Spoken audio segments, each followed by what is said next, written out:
அனைவருக்கும் வணக்கம். இன்றைக்கி ஒரு சூப்பரான ஒரு ஸ்டோரி தான் ஒன்று சொல்ல வந்திருக்கேன். என்ன அப்படின்னு சொல்லிட்டு பார்த்தோம் அப்படின்னா, ஒரு ஞானி ஒருத்தர் வந்துட்டு உட்காந்துட்டு இருக்காருங்களாம். அவர்கிட்ட 2 பேர் வராங்க. வந்துட்டு ஐயா, எது சின்ன பாவம், எது பெரிய பாவம் பாவம் செய்கிறோம் இல்லைங்களா, ஸோ அது அப்படின்னு சொல்லி கேட்குறாங்க. அதில் ஒருத்தர் சொல்கிறாரு, நான் ஒரு பெரிய ஒரு தவறை பண்ணிட்டேன்.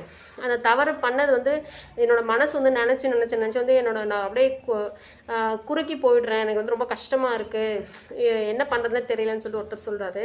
இன்னொருத்தர் சொல்கிறாருங்களா, நான் பெரிய பாவம்லாம் ஒன்றும் பண்ணல, சின்ன சின்ன பொய் சொல்வேன், சின்ன சின்னதாக ஏமாற்றுவேன், ஸோ அந்த மாதிரியான இதுகள் தான் பண்ணுவேன்.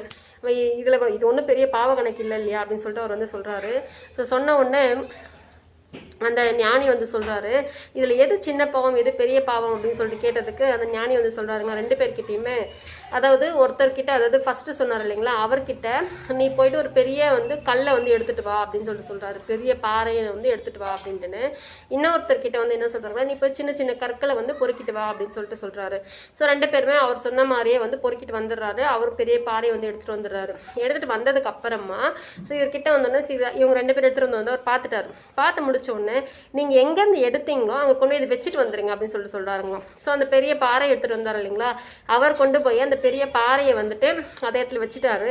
ஆனால் அந்த சின்ன சின்ன கல்லெல்லாம் எடுத்துகிட்டு வந்தார் இல்லைங்களா, ஸோ அதை எடுத்த இடத்த அவரால் வைக்க முடியாது. அவர் கேட்குறாரு, இந்த சின்ன சின்ன கல்லை நான் எங்கேருந்து எடுத்தேன்னு நான் எப்படி கண்டுபிடிச்சி வைக்கிறது அப்படின்னு சொல்லிட்டு. அப்போ அந்த ஞானி சொன்னாருங்களா, தெரியுதா, இப்போ தெரியுதா இதில் எது பாவம் எது சின்ன பாவம் எது பெரிய பாவம்ன்ட்டு.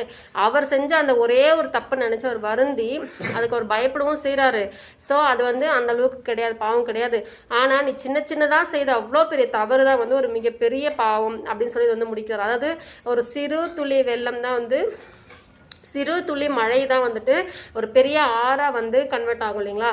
ஸோ அதுதான் இந்த இடத்துல சொல்லியிருக்காங்க. ஸோ எது சின்ன பாவம் பெரிய பாவம் அப்படின்றது தெரிஞ்சிருப்பீங்கன்னு நினைக்கிறேன்.